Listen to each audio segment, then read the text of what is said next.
கர்த்தருடைய பரிசுத்த நாமத்திற்கு சோத்திரம். ஆண்டவருடைய பெரிதான கிருபையினால இன்னைக்கு நம்ம கொலோசியர் புத்தகத்தை தியானிக்க இருக்கிறோம். இன்றைக்கு அறிமுகத்தை பார்க்க இருக்கிறோம். ஜெபத்தோடு இந்த செய்திக்குள்ளே கடன் சொல்லுவோம். தோத்திரம் இயேசுநாதா, தோத்திரம் இயேசுநாதா, உமக்கென்றும் தோத்திரம் இயேசுநாதா, தோத்திரம் இயேசுநாதா, உமக்கென்றும் தோத்திரம் இயேசுநாதா, தோத்திரம் செய்கிறோம் நின்னாட்டியார் திரு நாமத்தினாதரவேல், தோத்திரம் செய்கிறோம் நின்னாட்டியார் திரு நாமத்தினாதரவேல். இன்றை தினமதிலும் ஒருமித்து கூடவும் நாமத்தினால், இன்றை தினமதிலும் ஒருமித்து கூடவும் நாமத்தினால், தந்தனின் கிருபைக்காய் உமக்கென்றும் தோத்திரம் தோத்திரமே, தந்தனின் கிருபைக்காய் உமக்கென்றும் தோத்திரம் தோத்திரமே. நின்னுதிரமாதினால் திறந்த நின் ஜீவ புது பலியாம், நின்னுதிரமாதினால் திறந்த நின் ஜீவ புது பலியாம். நின்னடியார்க்கு பிதாவின் சன்னதி சேரவுமே சன்னதம், நின்னடியார்க்கு பிதாவின் சன்னதி சேரவுமே சன்னதம். இத்தனை மகத்துவமுள்ள பதவியே ஒரு காலம் எங்களுக்கு, இத்தனை மகத்துவமுள்ள பதவியே ஒரு காலம் எங்களுக்கு. எத்தனை தயவு நின் கிருபை எத்தனை ஆச்சரியம், எத்தனை தயவு நின் கிருபை எத்தனை ஆச்சரியம்.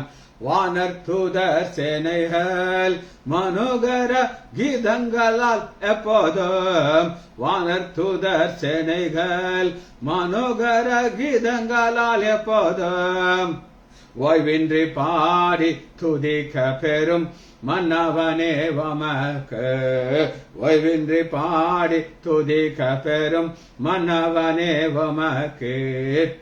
நீரல்லால் எங்களுக்கு பரலோகில் யாருண்டு ஜீவநாதா, நீரல்லால் எங்களுக்கு பரலோகில் யாருண்டு ஜீவநாதா. நீரே அன்றி ஈகத்தில் வேறொரு தேற்றமில்லை பரனே, நீரே அன்றி ஈகத்தில் வேறொரு தேற்றமில்லை பரனே. இயேசுவே நாமத்தினாலே ஜெபங்களை பிதாவே, ஆமென். கர்த்தருடைய பரிசுத்த நாமத்திற்கு ஸ்தோத்திரம். டேனியல் ராஜேஷ் பிரைசலார், நாகரத்னம் அம்மாள் பிரைசலார். இன்னைக்கு ஆண்டோடைய பெரிதான கிருபையினால கொலோசியர் புத்தகத்தை நம்ம தியானிக்க இருக்கிறோம். கொலோசியர் புத்தகத்தை தியானிக்க இருக்கிறோம். இன்னைக்கு நம்ம பார்க்க போற இன்ட்ரோடக்ஷன். இன்ட்ரோடக்ஷன்ல ஃபர்ஸ்ட் நம்ம என்ன பார்க்க போறோம் அப்படின்னு கேட்டீங்கன்னா, இது சிறை நிருபம் அப்படின்னு வரும். பவுல் சிறைச்சாலையில் உட்கார்ந்து எழுதின நிருபங்கள். ஒன்னு கொலோசியர், இரண்டாவது பிலிப்பியர், மூணாவது எபேசியர், நாலாவது பிலமோன். இப்ப 4 நிருபங்களை அவர் எழுதுகிறார். கொலோசியர், பிலிப்பியர், எபேசியர், பிலமோன். ஜெயில் நிருபம். இந்த ஜெயில் நிருபத்தை எழுதும் போது அவருடைய இருதயம் எப்படி இருந்துச்சுன்றதை நம்ம பார்க்க இருக்கிறோம். பவுலுடைய இருதயம், உங்களை ஜெயில போட்டா தான் தெரியும். அம்மா நல்லா ஏசி உட்காந்துக்கிட்டு சொந்த வீட்டில் உட்காந்துக்கிட்டு ஜாலியா இருக்கும். ஆனா பவுலுடைய இருதயம் எப்படி இருக்கு சொல்லி முதல்ல ஒரு வசனத்திலிருந்து நம்ம பார்க்க போயிடும். சங்கீதம் 77வது அதிகாரம் 19வது வசனம். பவுலுக்கும் ஆண்டவருக்குள்ள உறவு அவ்வளோ க்ளோஸ் ரிலேஷன்ஷிப். ஆண்டவர் டைரக்டா சவுலை சந்திச்சு பவுலாக மாத்துக்கிறார்.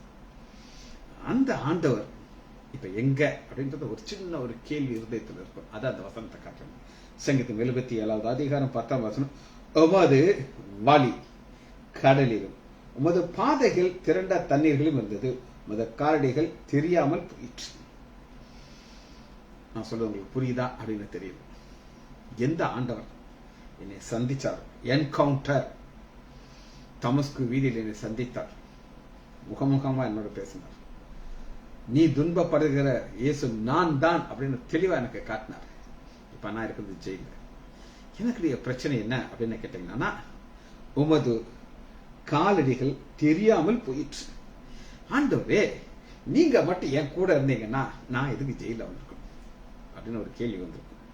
அதனால நம்ம இன்னைக்கு பார்க்க போறது, ஆண்டவர் ஜெயில வச்சு பவுலுக்கு செய்த அற்புதங்களை நம்ம பார்க்க போறோம். சரி, இப்ப ஃபர்ஸ்ட் குறிப்பு என்ன அப்படின்னு கேட்டீங்கன்னா, பவுலுடைய இருதயத்தை நான் உங்களுக்கு காட்டப்படும். எபேசியர் புஸ்தகம் நான் உங்களுக்கு சொன்னேன், எழுதப்பட்டது ஜெயில. எடுத்துக்கோங்க, எபேசியர் 6வது அதிகாரம் 19. எபேசியர் 6:19. பவுலுடைய இருதயம், ஆண்டவரே உங்களுடைய காலடிகள் எனக்கு தெரியலையே ஆண்டவரே, நீங்க தான் ஆண்டவர் என்னைய சந்திச்சீங்க, நான் வரல, நீங்க என்னை சந்திச்சீங்க, எனக்கு வெளிப்படுத்தினீங்க, இப்ப நான் இருக்கிறது ஜெயில.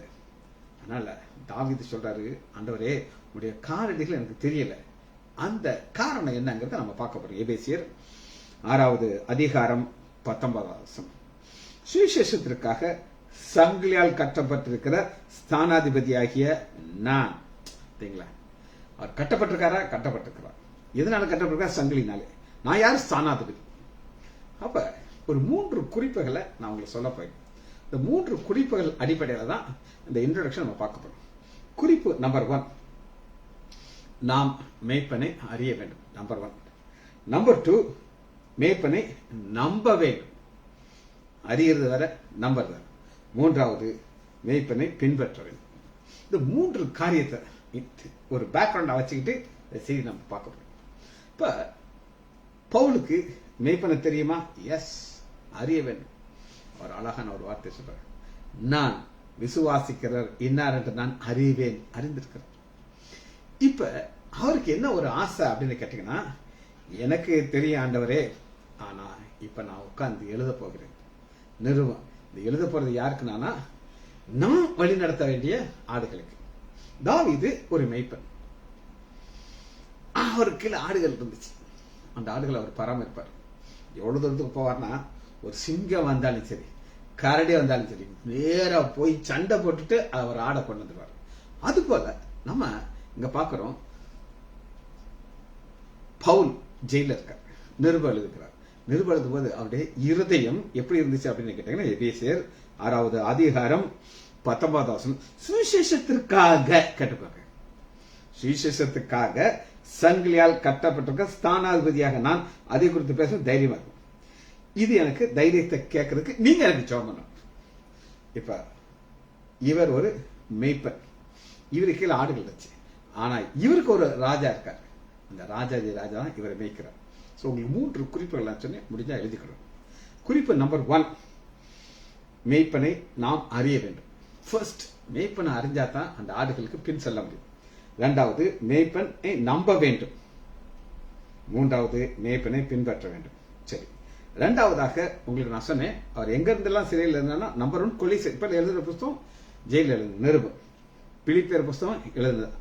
3வது எபேசியர், அந்த எபேசியருக்கு உங்களுக்கு வசனத்தை காமிச்சு பிலமோன். அப்ப 2வது பிலிப்பியர் எடுத்துக்கொள்வோம்.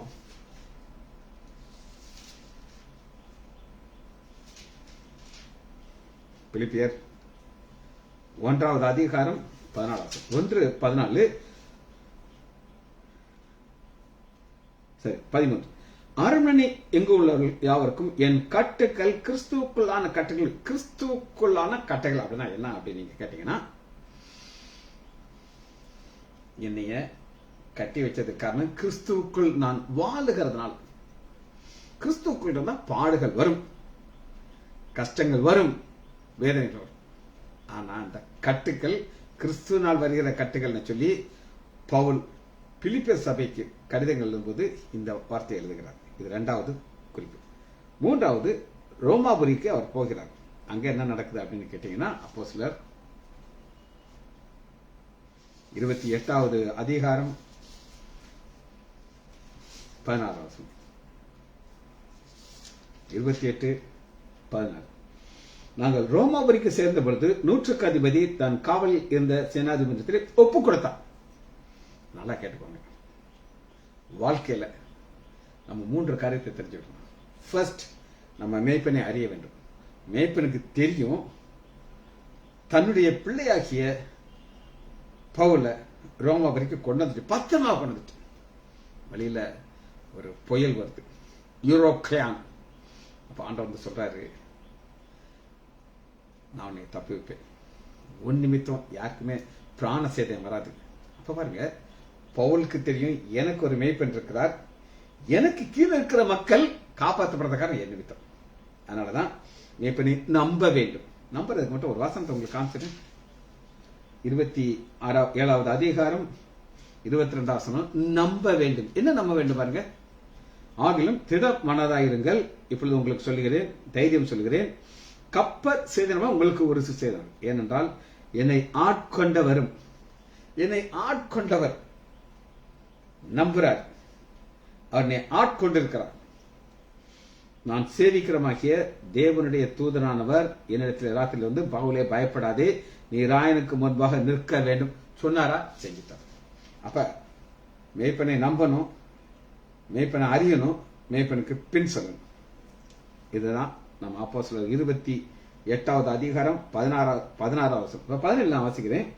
3 நாளுக்கு பின் பவுல் யூதர்களின் பிரதான அழைக்கிறார், சொல்லுகிறார், இங்க வந்ததுக்கு காரணம் கட்டப்பட்டவனாக எருசலேமிலிருந்து ரோமாக்கரிலே கட்டப்பட்டவனாக, கட்டப்பட்ட நிலைமையில் இருக்கிற பவுலுடைய இருதயம் எப்படி இருக்கும் அப்படின்னு கேட்டீங்கன்னா, ஆண்டவரே நீங்க என் மேய்ப்பன், சந்தேகம் இல்லை, இனி இந்த வரை வழி நடத்திருக்கீங்க, ஆனா இனி என்னைய கைத்தப்பட்ட இருக்கிற எனக்கு என்னை ஆசீர்வதிப்பீர். சரி, பவுலுக்கு பிலிப்பியர் எடுத்துக்கோம், கட்டப்பட்ட நிலைமையில அவருடைய இருதயத்துல என்ன ஒரு ஆசிலேஷன் இருந்துச்சு அப்படின்னு கேட்டீங்கன்னா, பிலிப்பியர் 1வது அதிகாரம் 20வது வசனத்துல, என்னை கட்டப்பட்டிருக்கிறேன் நான், ஒருவேளை எனக்கு மரண தண்டனை வரலாம், ஒரு சான்ஸ் இருக்கு, நான் ஒன்றில் வெட்கப்படாது மிகுந்த தைரியத்தோடு ஜீவனாலும் ஜீவன் சாவு, கிறிஸ்டியன் ஜீவன் சாவு ரெண்டையும் பேலன்ஸா வச்சிருக்கிறேன். ஒரு சிலர்லாம் சொல்லுவாங்க, நான் ஜட்ஜுக்கு காசு கொடுத்துட்டேன், ஜட்ஜ்மெண்ட் ஏன் சைட்ல தான் வரும் அப்படின்னு சொல்லி. ஆனா பவுலுக்கு அப்படி, இதனால ரேட்டு அதனால ரேட்டு, இப்படி போனாலும் ரைட்டு இப்படி போனாலும் ரைட்டு, இது அவருக்கு ஒரு பெரிய பிரச்சனை. அப்ப பவுலுக்கு ஆண்டவர் கொண்டு போற பாதையில விடுதலை கிடைக்கிறதுக்கு ஒரு சான்ஸ் இருக்குதுங்க. இந்த சான்ஸ் எப்படி வந்துச்சு நான் உங்களுக்கு காட்டுறேன். அப்போஸ்தலர் 25வது அதிகாரம் 10வது வசனம். இப்ப ஆண்டவர் சொன்னாரு, நீ ராயனுக்கு முன்பா நிக்கணும் அப்படின்னு கொண்டு வந்துட்டார். அப்ப ஆண்டவர் வாக்கு கொடுத்தா வாக்கு செய்வார். அதைத்தான் நம்ம மேய்ப்பனை நம்பணும், நம்பணும். 25வது அதிகாரம் 10வது வசனம், அதற்கு பவுல், நான் ராயனுடைய சிங்காசனம் முன்பாக நிற்கிறேன். ராயன் தான் டாப், அதுக்கு மேல ஒன்று கிடையாது. அதற்கு முன்பாக நான் நியாயம் விசாரிக்கப்படுகிறது, யூதர்களுக்கு நான் அநியாயம் ஒன்றும் செய்யவில்லை, நீ அதை அறிந்திருக்கு. நான் அநியாயம் செய்து மரணத்திற்கு பார்த்த நடப்பது உண்டானால், இவருக்கு தெரியும் எனக்கு நான் மரணத்துக்கு பார்த்தவன் எதுவுமே செய்யல, உங்களுக்கு தெரியும். ஆனாலும் ஜட்ஜ்மெண்ட் எப்படினாலும் போகலாம், அதுல அவருக்கு ஒரு பெரிய ஒரு நிச்சயம் இருந்துச்சு. அடுத்து பாருங்க, அப்போஸ்தலர் 19வது அதிகாரம்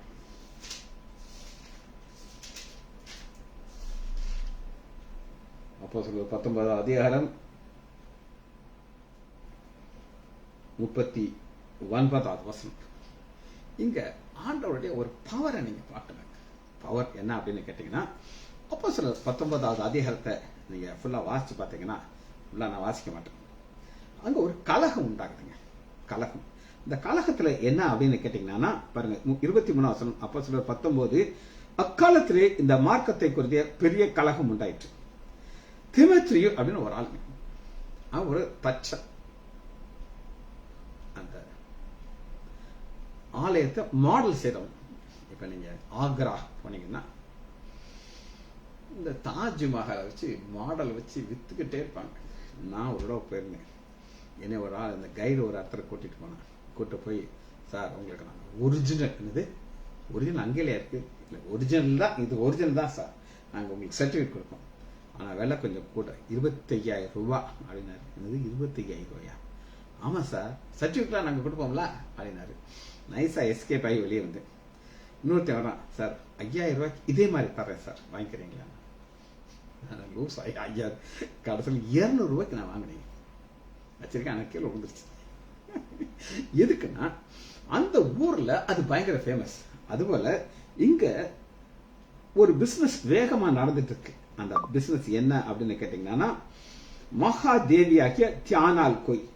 இந்த தியானால் கோயிலுக்கு வர்றவங்களுக்கு எல்லாருக்கும் குட்டி குட்டி தியானால் கோயில் மாதிரி ஒரு சாட்சி செஞ்சு கொடுப்பாங்க. ஏகப்பட்ட காசு. இப்ப இந்த நேரத்துல 2 நபர் சிக்கிக்கிட்டாங்க.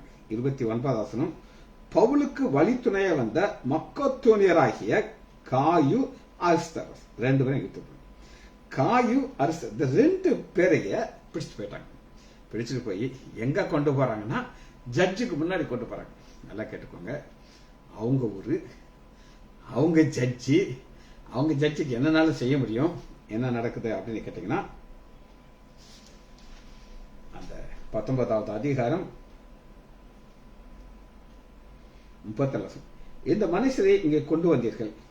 இவர்கள் கோவில் கொள்ளைக்காரர் அல்ல, உங்கள் தேவியை தூஷிக்கவும் இல்லை. 37 அந்த ஜட்ஜி 2 பாயிண்ட் தெளிவா சொல்றாங்க. என்ன சொல்றாருன்னா, கொள்ளைக்காரர். இப்ப நம்ம ஊர்ல பாத்தீங்கன்னா இந்த சிலையை தூக்கிட்டு போயிடுறாங்க. அது பேல கூட்டுன சிலையா இருக்கும். பல இப்பெல்லாம் கொஞ்சம் நடக்குதுன்னு எனக்கு தெரியல. ஆனா ஒரு ஸ்டேஜ்ல என்னன்னா, அந்த காவல் இருக்கிற வாட்ச்மேனை கொண்டுருவாங்க. கொண்டு உள்ள போய் அந்த சிலையை தூக்கி அதை கொண்டு வித்துவிடுவாங்க. அவங்களுக்கு ஒரு பயமே இருக்காது. அப்படி செய்யலைங்கிறாங்க. அதான் சொல்றது பாருங்க. இவர்கள் கோயில் கொள்ளைக்காரர் அல்ல, உங்கள் தேவியை தூஷிக்கல. அவர் யார் அப்படின்னு கேட்டீங்கன்னா, இவர் ஒரு ஜட்ஜ்.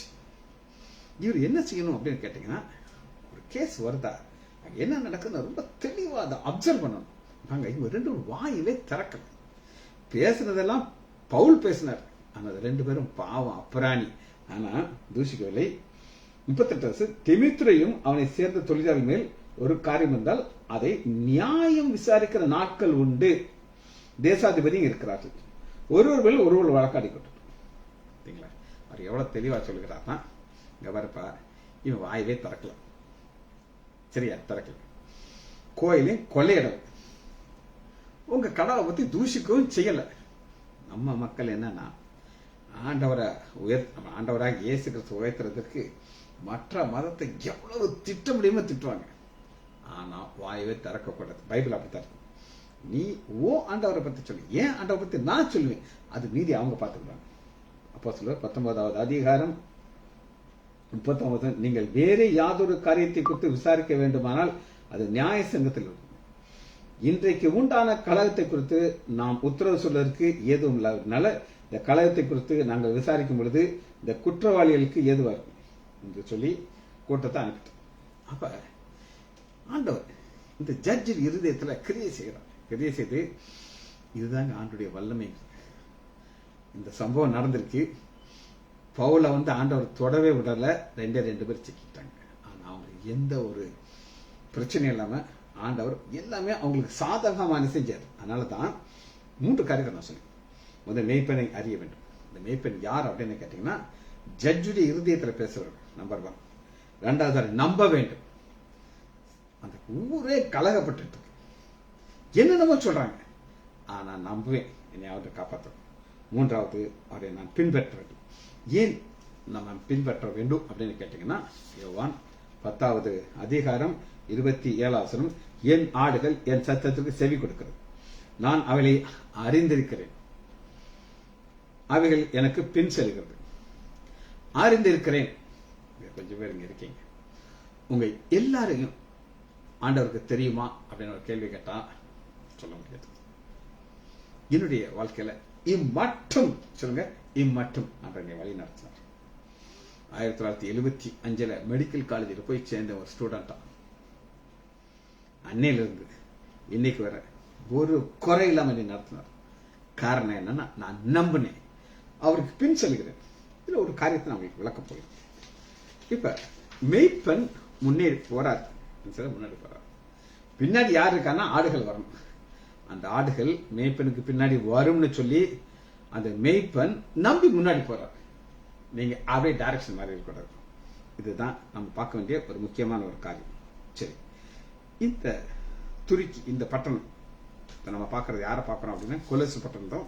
இந்த கொலசு பட்டணம் எங்க இருக்கு அப்படின்னா துருக்கி, இன்னைக்கு டர்க்கி துருக்கி பட்டணம் இருக்குது, ஆசியாவில். இதுல இருக்கிறதுக்கு ஒரு பெரிய இது என்ன அப்படின்னு கேட்டீங்கன்னா, இதை உருவாக்குனது யாருன்னா அகஸ்து ராயன். அகஸ்து யார் அப்படின்னு கேட்டீங்கன்னா எஸ்தர் புஸ்தகத்துல வந்தது. இது எப்ப உருவாக்கப்பட்டதுன்னா 481 இது உருவாயிடுச்சு. அது உருவாகும் போது அது ஒரு சின்ன சபையா இருந்துச்சு. ஆனா ஆண்டவருடைய கிருபைனால ஆண்டவர் நல்ல ஒரு பெரிய சபையாக கொண்டாந்தார். சரி, கொலோசியர் 2வது அதிகாரம் 1 வசனத்துல ஒரு வசனத்தை அவங்களுக்கு காட்ட போகிறேன். இதை உருவாக்குனது யார்? பவுல் கிடையாது. அதை நீங்க புரிஞ்சுக்கணும். கொலோசியர் 2:1, உங்களுக்காகவும் லவோதிக்கேயாவில் இருக்கிற சரீரத்திலே என் முகத்தை காணாதிருக்க மற்றும் என் முகத்தை காணாதிருக்க பவுல் இதை உருவாக்கல, இதை உருவாக்குனது வந்தாங்க. அடுத்து அன்னைக்கு அநேக கடவுள்கள் அன்னைக்கு இருந்தாங்க. ஒரு சில கடவுள்களை ஜான் மெக்காத்தர் சொல்லியிருக்காரு, நான் சொல்லியிருக்கேன், வேணா எழுதிக்கலாம். ஐரிஸ் அப்படின்னு ஒரு கடவுள், ISIS ஐரிஸ். ரெண்டாவது செர்பிஸ், SERPAPIS சர்பிஸ், இது ஒரு கடவுளுடைய பேர். அடுத்து ஹெலியூஸ், HELIUS ஹெலியூஸ், அது ஒரு கடவுள். டர்மீட்டர், DEMETER டர்மீட்டர்.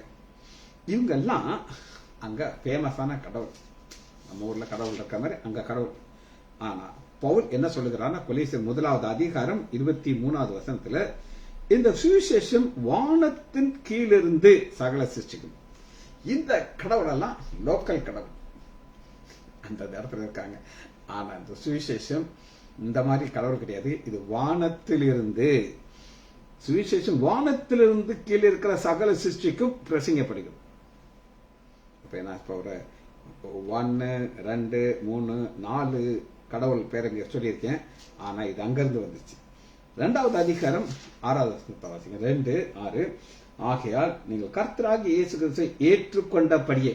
அப்ப இந்த கொலோசு பட்டணத்தில் இருக்கிறவங்க இந்த கடவுள் எல்லாம் ஒரு காலத்துல கும்பிட்டு இருந்தாங்க. இதெல்லாம் எங்களுக்கு வேண்டாம், எங்களுக்கு இயேசுதான் வேண்டும் சொல்லி ஏற்றுக்கொண்டாங்க.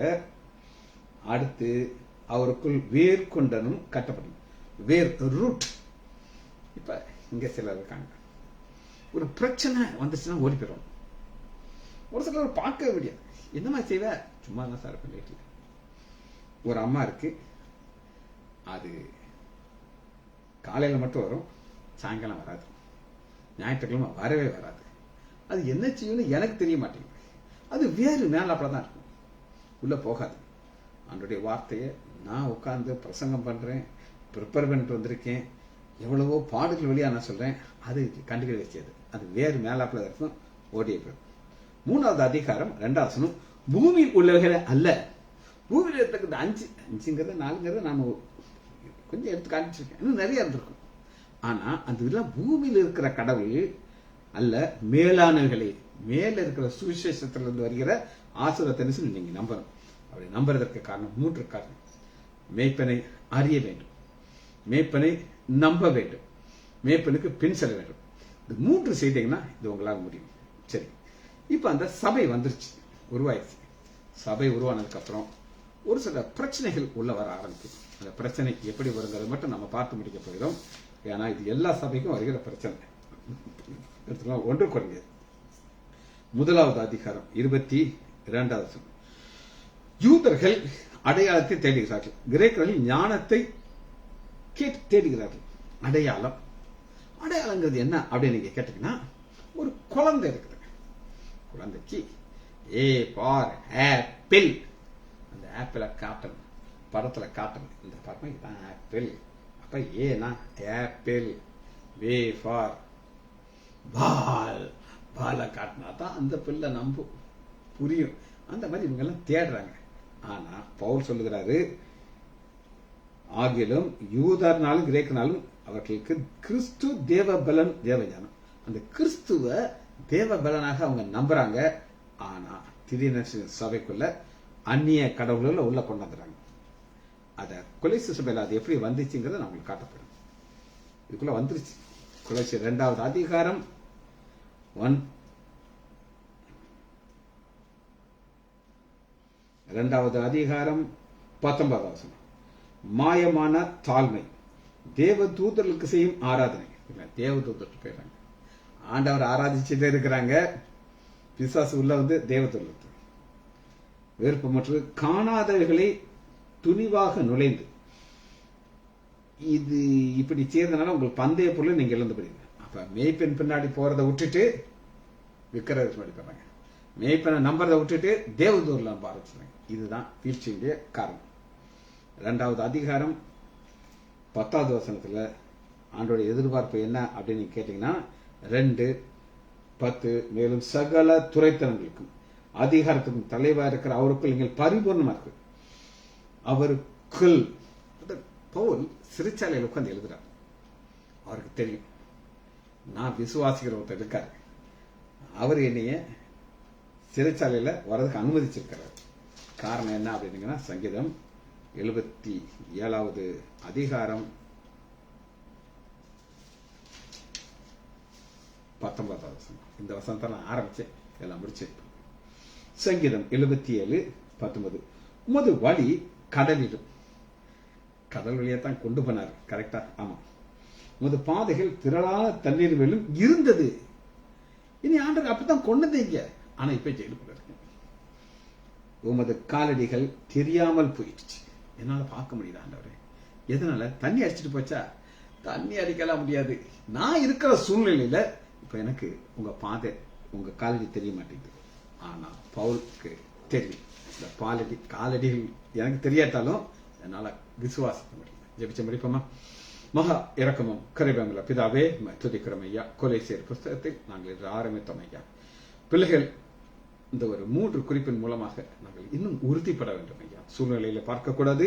இந்த சூழ்நிலைகள் யாருடைய கரத்தில் இருக்கோ அவர்களிடத்தில் நாங்கள் விசுவாசமா இருந்து இந்த ஓட்டத்தை விட உதவி செய்யுங்கப்பா. பிள்ளைகள் ஒவ்வொருவரையும் யான் ஆண்டவராகிய இயேசு கிறிஸ்துவின் நாமத்தினாலே ஆசீர்வதிக்கிறேன்.